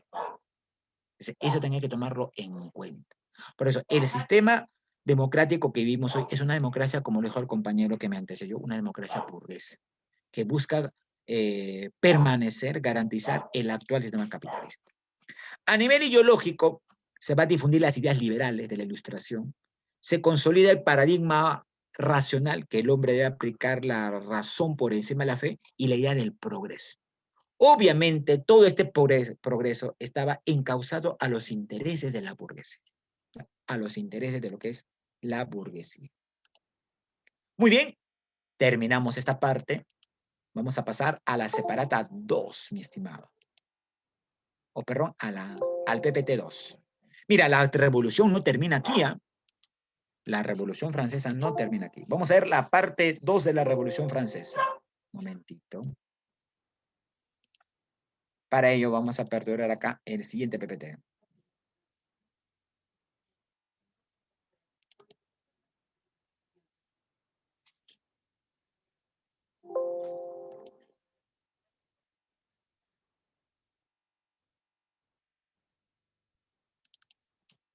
Ya, a ver, ¿te llega la imagen de este nuevo PPT? Sí, Profesor. Ahora, escúchame. La tercera fase de la Revolución Francesa es la etapa imperial, a cargo del militar que había dado el golpe de Estado en 18 de Brumario. ¿A qué personaje me refiero? Napoleón Bonaparte. Napoleón Bonaparte. Napoleón Bonaparte va a llevar al máximo desarrollo de la Revolución Francesa. Y Napoleón Bonaparte quiso establecer, o estableció, mejor dicho, en Europa, un imperio. ¿Qué quiere ser un imperio? A ver, pregunta, mira, en la historia hemos tenido Que tiene muchos muchas imperios. colonias. Claro, un imperio es cuando un Estado somete, sojuzga, controla, domina a otros pueblos en base a una intervención militar o política. Es el caso de Napoleón Bonaparte. Mira, Económica también, Francia, profesor. claro, económica también, por supuesto. Mira, Francia empezó a extenderse, a ampliar su dominio gracias a las grandes conquistas de Napoleón. Algo que no hay que restar el mérito de Napoleón era que era un gran estratega militar. Un gran estratega. Eso no lo podemos negar. Mira, estos fueron los dominios del Imperio francés durante el desarrollo del Imperio napoleónico. Tuvieron el Ducado de Varsovia, lo que es hoy Polonia, Westfalia, lo que es zona de Alemania, el Gran Ducado de Luxemburgo, Países Bajos, París, Helvética, lo que es hoy la parte de Bélgica, Italia, las provincias líricas, lo que viene a ser hoy Grecia, el Reino de España y parte de Portugal, es decir, el Imperio Napoleónico, inclusive las Islas Canarias. Esto va a ser producto pues, de las grandes conquistas. Y esto fue, obviamente, recuerda, que detrás de Napoleón estaban los intereses de las grandes burguesías, que querían expandir el dominio de Francia, ¿para qué? Para tener más mercado. Y al tener más mercado logran vender mayores mercancías. Y al lograr vender mayores mercancías van a ser mayores sus ganancias. Ese va a ser el interés de este imperio napoleónico. A ver, una breve reseña. ¿Quién fue este personaje? Se habla mucho de Napoleón Bonaparte, gran político, gran estratega, gran personaje. Personaje Muy alto que, era. bueno, se dice, pero no está comprobado de que era alto o pequeño. Muchos dicen que era pequeño en estatura. Bueno, pero eso no es determinante, ¿no? Acá no vamos a discutir si era alto, bajo, si era calvo, feo, ¿no? Vamos a ir más que tener sus acciones de policía. Napoleón Bonaparte va a entrar en escena en la última etapa de la Revolución Francesa. Durante el directorio, recuerda que en el directorio era la pugna entre girondinos y jacobinos, Napoleón tuvo mucha fama. Venció a los italianos, venció a los prusianos, venció a los austriacos y logró la posesión de Egipto. Es así que Napoleón dice que Napoleón era muy amante a la historia. Y en Egipto se quedó impresionado con ¿qué crees? ¿Qué observó en Egipto que le causó impresión de esta gran civilización? Pirámides. Las pirámides y la gran esfinge. Por eso, que él manda a un amigo suyo llamado Champollion, que va a descifrar la piedra de Rosetta. Y es Napoleón el primero que manda a ordenar los primeros estudios sobre Egipto. El primer egiptólogo o en descifrar estos escritos de los antiguos egipcios fue Champollion, porque Napoleón lo había planteado así. Entonces, Napoleón venía con todo un pergamino auspicioso, pues. Un gran militar, un gran estratega, tenía éxito, había vencido a los ingleses en Egipto. Es por eso que el pueblo a Napoleón lo va a idolatrar, lo va a querer, lo va a ejercer como un gran caudillo. Un caudillo, más no un líder. Ten en cuenta eso. Tú, supongo yo, que a estas alturas sabes diferenciar qué es un líder y qué es un caudillo. La historia ha tenido muchos caudillos y ha tenido pocos líderes. Napoleón es un caudillo especialmente. Profesor, y también nuestra política actual tiene muchos caudillos y no líderes. Profesor, ¿qué es un líder? ¿Qué diferencia un caudillo? A ver, te explico. Un caudillo es una persona... No solamente esto, mira, escúchame, aparte de esto. El caudillo es una persona que se cree infalible. Es una persona que se cree iluminada. Es una persona que cree que solamente ellos pueden gobernar o ostentar el poder. Por ejemplo, en Venezuela, el señor Maduro, a la cual muchos lo consideran un líder, al menos en mi parecer, no es un líder, es un caudillo. Mira que Maduro se va por su tercera reelección, ¿eh? Él dice, no existe mejor gobernante que mi persona. La revolución bolivariana no puede cambiar de rumbo si yo no estoy en el poder. Se cree irreemplazable. Yo te pregunto, en política, hay personas imprescindibles. En política, ¿somos irreemplazables? Obviamente No. no. Obviamente que no. Ni el que ni quien ni habla. De repente mañana estoy aquí, pasado mañana no estoy. No somos simplemente personas que cumplimos un ciclo en nuestra vida. Como decían por el chat, la compañera Milagros, el caudillo busca su beneficio de grupo o su beneficio personal. No busca el beneficio de todo un colectivo. Mira cómo está Venezuela. A pesar que Venezuela tiene el recurso petróleo en abundancia, la mala gestión de Maduro está fomentando crecimiento económico para el grupo de Maduro, no para el pueblo. Eso no es un líder, pues, ¿no? ¿Qué ha hecho Maduro con sus opositores, con sus críticos, que critican su forma de gobierno? ¿Qué ha hecho Maduro? ¿Qué ha hecho Maduro? Los ha Los ha votado. expulsado, los ha expulsado o las ha impuesto en cárcel. Eso no es un líder, pues. ¿Qué es un líder? Un líder es aquella persona que acepta críticas, que acepta sugerencias de los demás, que dice, ¿saben qué? Si yo considero que no puedo liberar al colectivo y busco resolver sus problemas generales, doy un paso a costado y que otro me reemplace. Un líder busca el beneficio de un grupo social colectivo antes que sus beneficios personales. Un líder pone por encima al pueblo, interés del pueblo, antes que sus intereses personales. Y en el mundo han habido pocos líderes. Lenin o el señor Mao Zedong, por ejemplo, en las revoluciones respectivas. Ellos, la historia sí lo consideran como líderes. Más no pues al señor Napoleón, que era un caudillo. O tú vas a creer que en Alemania Hitler es un líder. Fujimori fue un líder. No. Odría fue un líder. Augusto B. Leguía fue un líder. No. Bueno, creo que no. Bajo lo que te haya explicado, creo que ya sabes diferenciar eso. Entonces, Napoleón Bonaparte era un caudillo. No era un líder, pero algunos historiadores o eso lo consideran, dicen, no, líder, lideró la revolución. Pues un caudillo, porque actuó a los intereses de la propia gran burguesía, no del pueblo. Obviamente, algo que tenía Napoleón era su fama, pues, su discurso, era un gran orador. Y tú sabes muy bien que si al pueblo le dices palabras bonitas, sin mucho sentido, sin mucha coherencia, el pueblo te va a creer. Pues no, mira, ahora pues al señor Alan García Pérez, que es un gran orador, por algo que sí destaca con este personaje, que era un gran orador, ¿eh? Utilizaba un buen lenguaje, un verbo florido, pero si tú analizas las palabras de García, carecen de coherencia, carecen de sentido. Pero sí, pues, un personaje que gustaba establecer eso. Ello también tomarlo en cuenta, ¿ya? A ver, seguimos acá. No podemos hablar de Napoleón. Bueno, con Napoleón la revolución va a llegar a su máxima consecución al establecerse el imperio. Bueno, acá están los principales ideales que planteaba la revolución. Libertad, igualdad y fraternidad. Son los tres principales ideales que fueron los pilares de la Revolución Francesa. Libertad, porque la persona se liberaba del dominio de las monarquías. Igualdad, porque todos éramos iguales supuestamente ante la ley. Y fraternidad, porque éramos un pueblo fraterno, solidario. Cosa que en el sistema capitalista esto es relativo. Pues, ¿no? Igualdad, pero para la burguesía. Fraternidad, pero para la burguesía. No realmente para el pueblo, ¿no? Bueno, acá tenemos pues la famosa guillotina. Y la mort. ¿Cómo dices? Y Ah, la mort decía. libertad, igualdad, fraternidad, hasta la muerte. Hasta la muerte. Bueno, en francés, ¿no? Aunque no sé mucho francés, ¿no? Apenas de francés sé lo que decía Pepe Le Bou.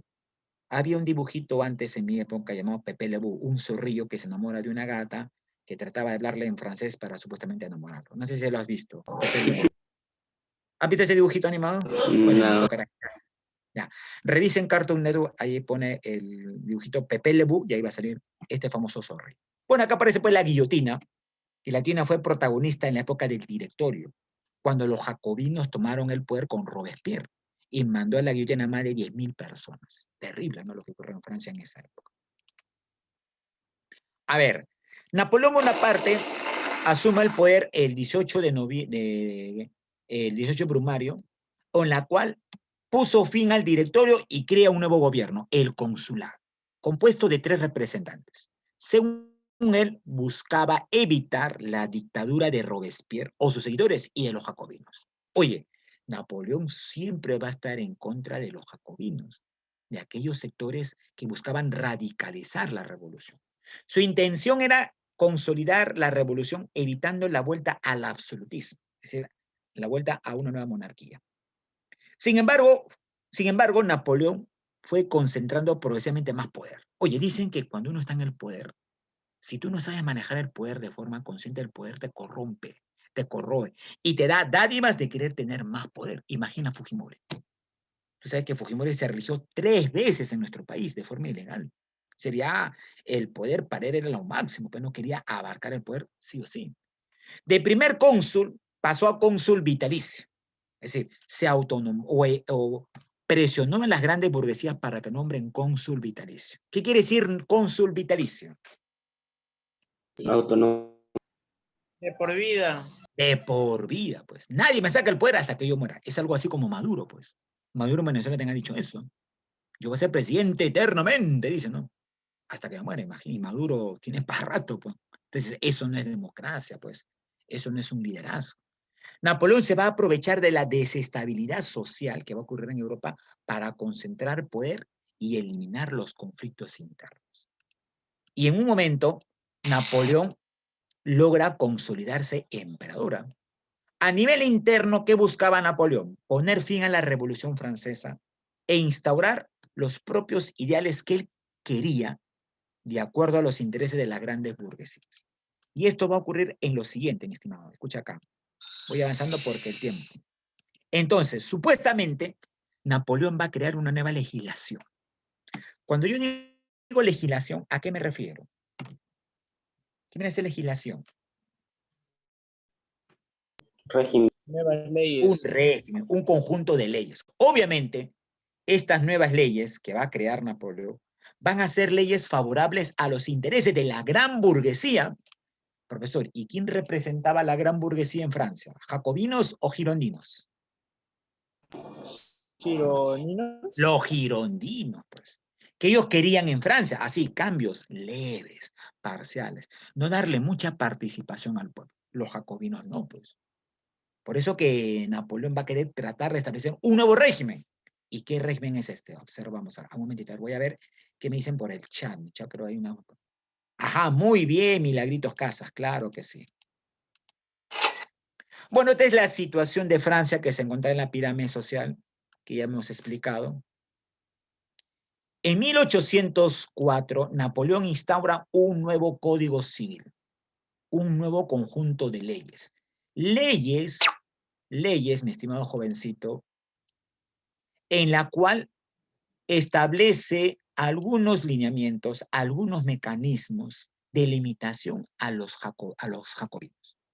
Es decir, van a ser leyes que van a plantear mayormente privilegios, prerrogativas, beneficios solamente a los girondinos, más no a los jóvenes. De esta manera, a través de dichas leyes, Napoleón buscaba neutralizar la lucha de los jacobinos.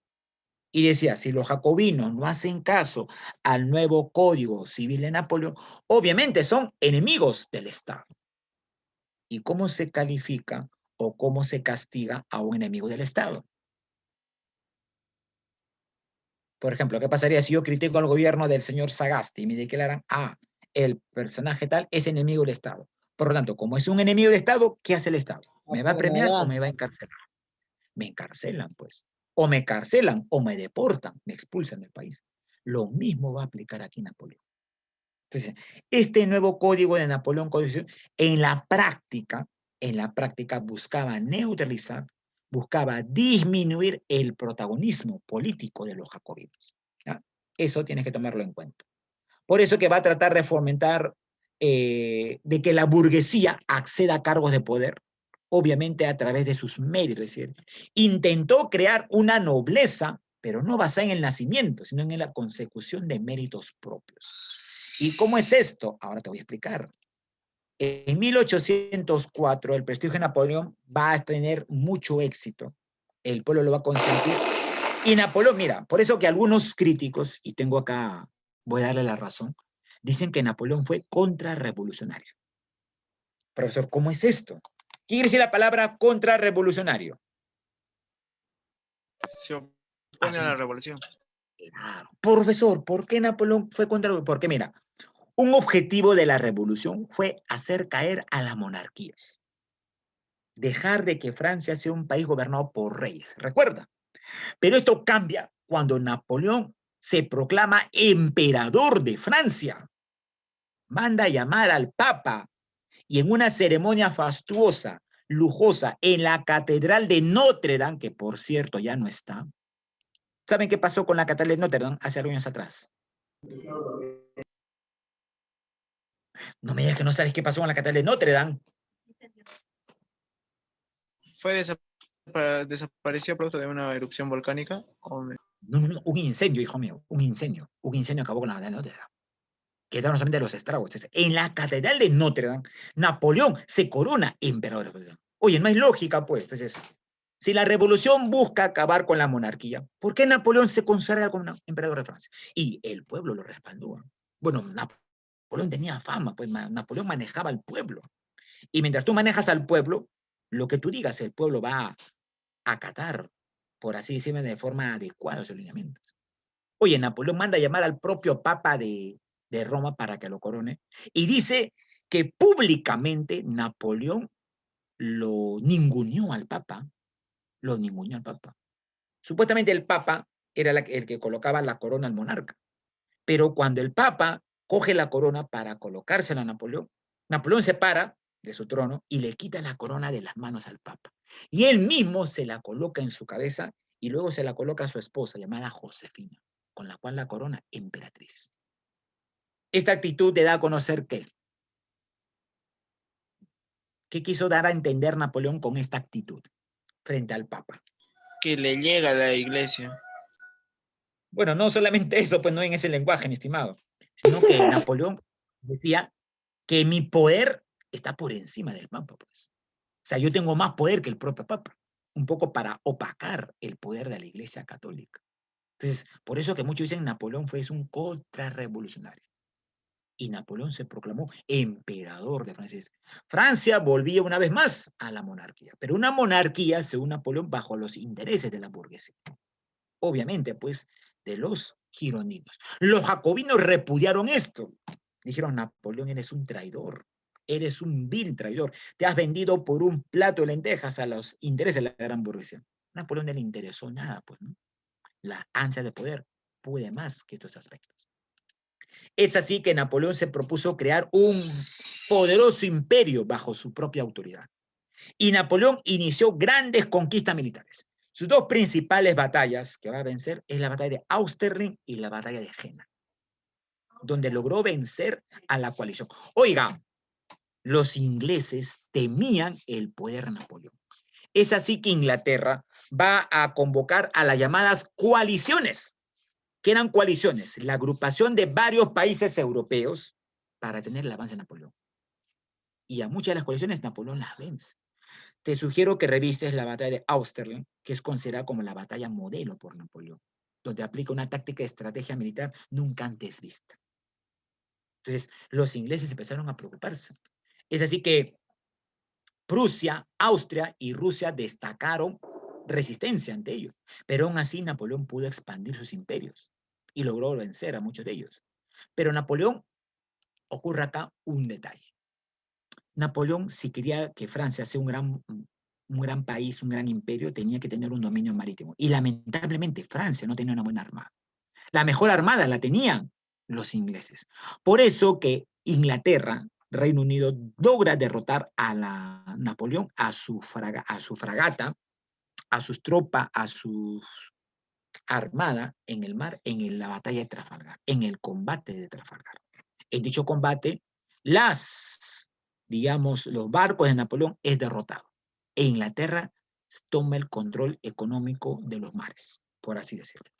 Entonces, Francia, la intención de Francia era invadir Inglaterra, pero no lo podía hacer debido a que ya no tenían armada. Sus barcos habían sido derrotados en Trafalgar por el Imperio inglés. Es así que Napoleón, casi dueña de toda Europa, España, Portugal, Italia, Francia, Alemania, establece el bloqueo continental. Dice, allá, si no podemos derrotar a Inglaterra militarmente porque no tenemos armada, hay que debilitarla pues económicamente. ¿Y en qué consistió el bloqueo continental? Como Napoleón ya era dueña casi de toda Europa, una gran parte de Europa, ordena a sus países, que ahora eran colonias de Francia, ordena comercializar con Inglaterra. No comprar ni vender económicamente Inglaterra. Y fue una orden establecida por Napoleón.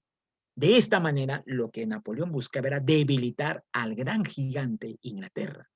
Y a través de debilitar la economía, Inglaterra entrar en crisis. Cosa que no le pareció pues muy gracioso a Inglaterra.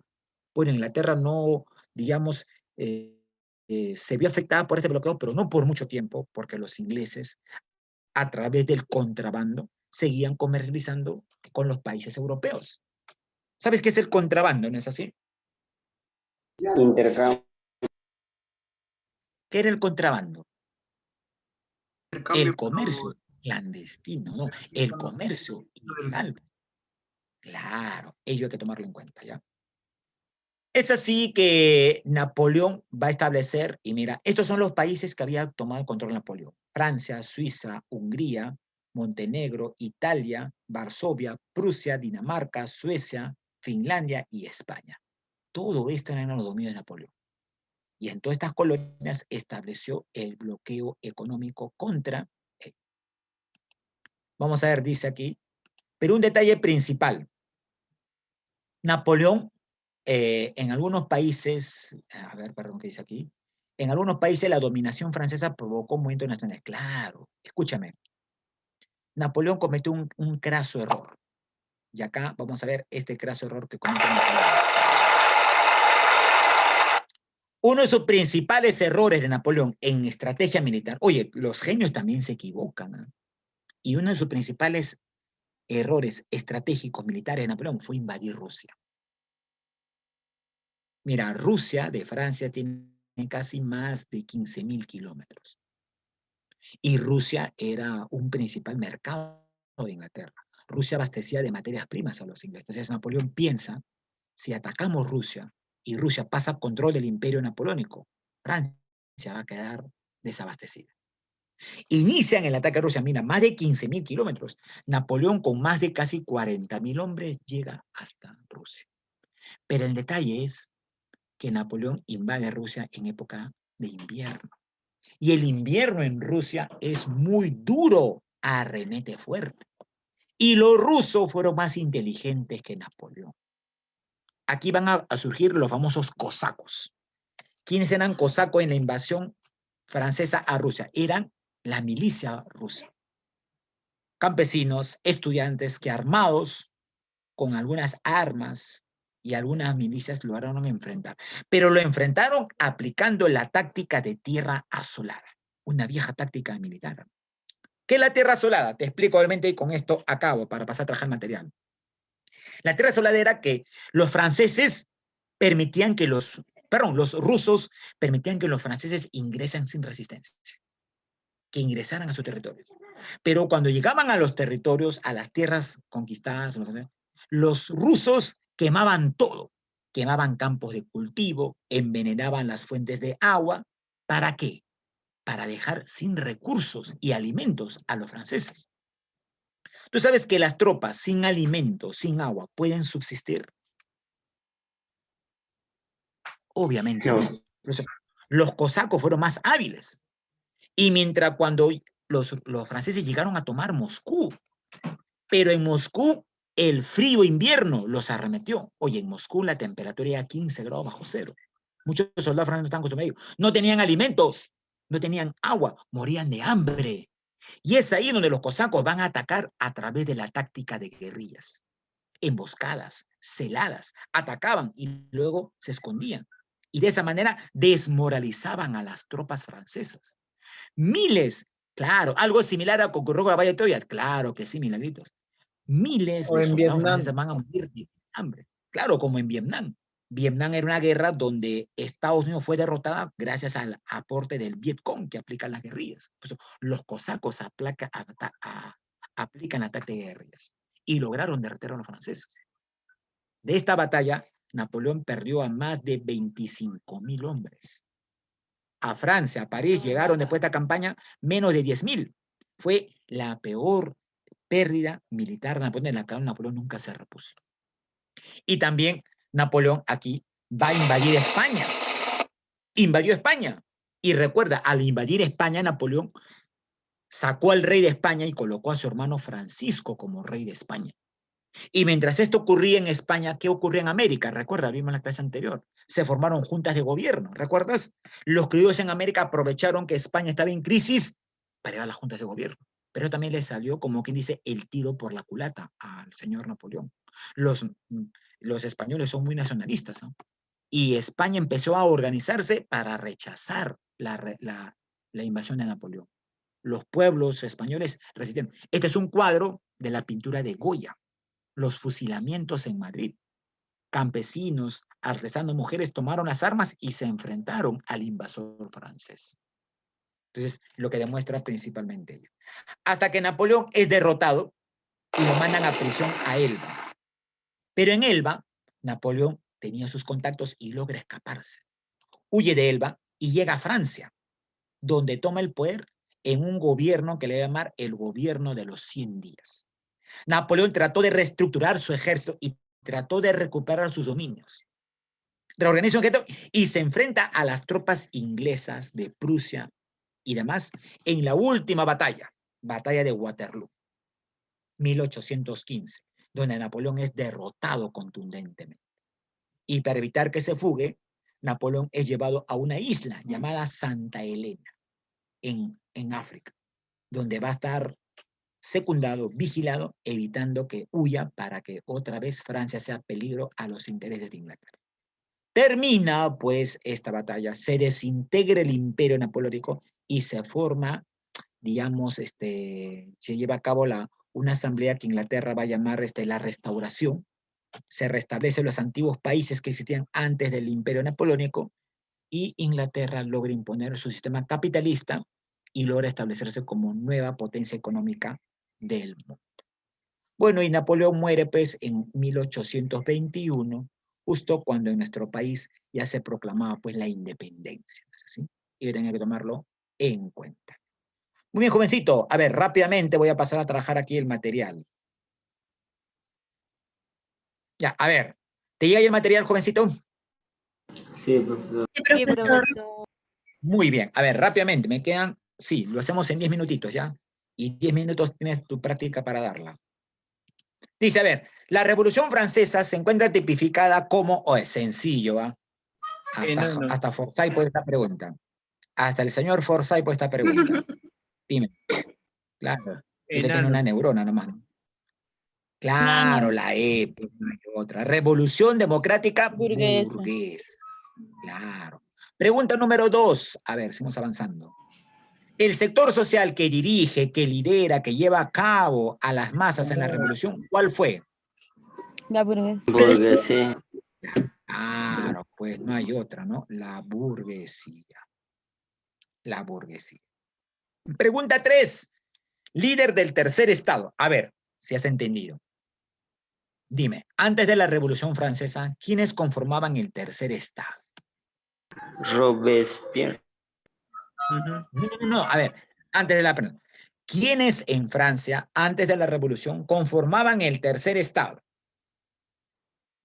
El sector popular, el pueblo. El pueblo, pues, el pueblo, el pueblo. el pueblo. Un momentito, voy a mandar un mensaje a mi abuelita, perdón, disculpa.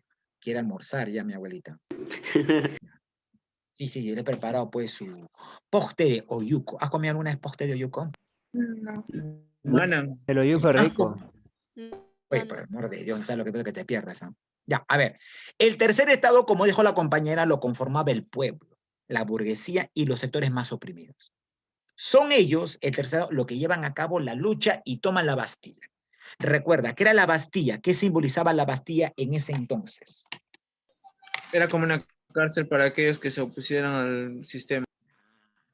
¿Y quién es el que va a llevar a cabo esto? El Marqués de Lafayette. Este señor, el Marqués de Lafayette. El Marqués de Lafayette es el que lidera. Más tarde, el Marqués de Lafayette va a venir acá a América. Como dice esto, pues, claro, más tarde a América, pues. O antes estuvo en América. Pregunta, lo que fue las 13 colonias americanas, lo que es hoy Estados Unidos, antes de ser Estados Unidos, ¿era colonia de quién? Inglaterra. Inglaterra. Inglaterra. Y tú sabes que llevó a cabo una guerra liderada por George Washington y toda su burguesía. ¿Sabes qué país apoyó a la independencia de Estados Unidos contra Inglaterra? Francia, señores. Y el Marqués de Lafayette vino desde Francia a adiestrar y a entrenar las guerrillas norteamericanas para luchar contra los ingleses. Por eso que el Marqués de Lafayette tenía un mérito y un prestigio muy ganado en ese entonces en lo que viene a ser, esa parte, ¿ya? A ver, número 5 dice, periodo de la Revolución Francesa considerado como el de mayor radicalidad, donde girondinos y jacobinos, donde el partido jacobino logró instaurar una dictadura conocida como el gobierno del terror. ¿En qué etapa fue ello de la Profe, Revolución Francesa? los cuatro Felicito. Ah, estamos en la pregunta 4. ¿En qué etapa fue esa? La Convención Nacional, ya no te olvides, la Convención Nacional.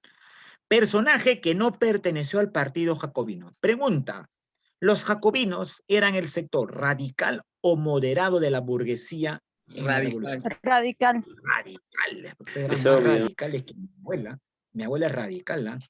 Mi abuela dice, la única solución aquí es mandar a fusilar a todos los políticos. Dice, pero abuelita, no podemos hacer eso. Le digo, la pena de muerte está sancionada, ¿no? A veces mi abuela tiene ideas bastante radicales, ¿no? Claro, entonces, ¿qué personaje no pertenece aquí al partido jacobino? Bueno, Robespierre pertenece porque es el líder. Marat también, Saint-Just también, Danton también, Mirabeau. Mirabeau era perteneciente, o Mirabeau, no sé, desconozco cómo se pronuncia esto en francés, no sé francés. De francés lo único que sé es en la mañana como mi pan francés, es lo único, y de ahí Oui. discrepo con ella, ¿no? O oui, ¿no? Mira, Mirabeau era perteneciente al sector de los girondinos, los más moderados, por así decirlo, dentro de la revolución. A ver, seguimos.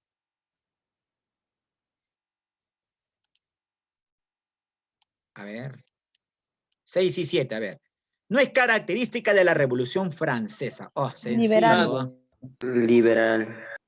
Liberal, seguro. Dado, Liberal, profesor. sí es, ¿ah? Sí es Socialista. liberal, claro. A ver, mira, hay una característica que no corresponde a la Revolución A Francesa. ver, profe, antifeudal. Antifeudal, ¿cómo que no? Rompió el feudalismo, pues hijo, era antifeudal. Enano. Dado, profesor. Antiabsolutista. Oye, escúchame. Te dice, no es característica. Antiabsolutista. Fue antiabsolutista, pues, porque ¿qué pasó con el rey? ¿No fue decapitado en la guillotina? ¿Cuál aquí no es Democrático. característica? Fue democrática, pero burguesa. A ver, por el chat. Ya me dicen por el chat. Claro. A ver, mira. Dadito, profe. La D, mijo, socialista. La Revolución Francesa no fue socialista. Yo dije socialista. Claro, disculpa, mi estimada señora. La primera revolución socialista va a surgir en 1917 en Rusia Con y los luego va a seguir en bolcheviques. China. Claro, con los bolcheviques. Entonces, ¿cómo puedo decir yo que la revolución francesa es socialista? O sea, estoy hablando desfasadamente, pues.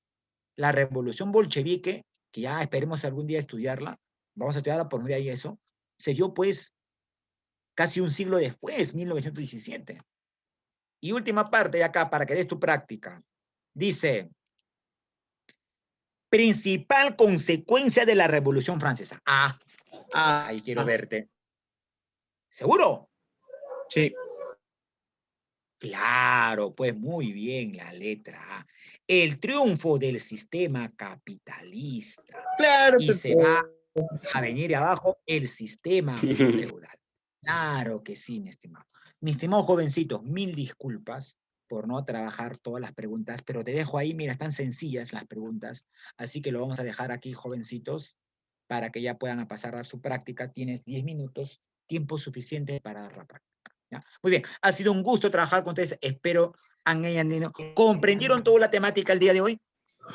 Sí, profesor. Claro, profe. Iniquichu, Manachuy, Ari o Manan. Ari. Aurique.